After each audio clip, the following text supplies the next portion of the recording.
What has been your message about the state of the business, given all the challenges out there from a macroeconomic perspective? No, very good. Thanks for joining us, and welcome here in the Heineken experience. This is a bit sacred ground here at Heineken. 155 years ago, we started brewing here. It was an absolute joy to see our investors in person finally again.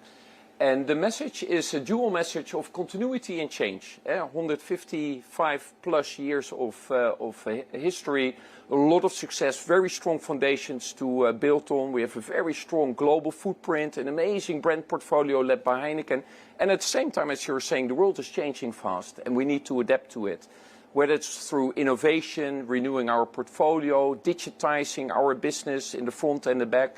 And we also are really planning a big step up on the productivity side. So that's kind of, in a nutshell, what we have been talking about. I want to come on to the productivity side in a moment, but first on the cost pressures that you're facing. This is clearly a hot topic for companies across various sectors. What are you seeing in terms of input cost inflation, energy inflation, and how much of those higher costs are you planning to absorb versus pass on to customers? Indeed, everybody seems to be asking questions about the input cost, and understandably so, given the state of the world. I think what we, in our press release that we released Wednesday evening, what we said, and we expect also for next year, high double-digit input cost inflation, which is very high.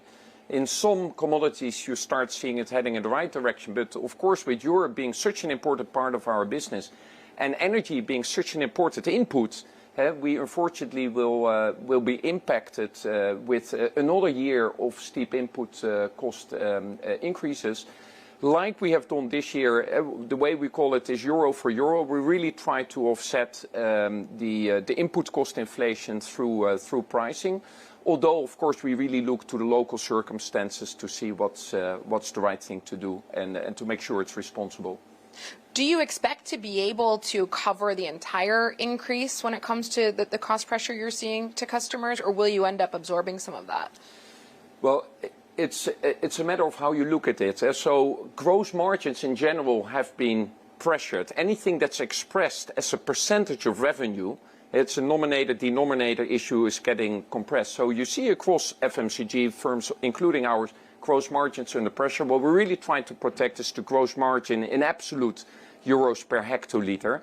So far we have been more or less able to do that, and we aim to do the same for next year.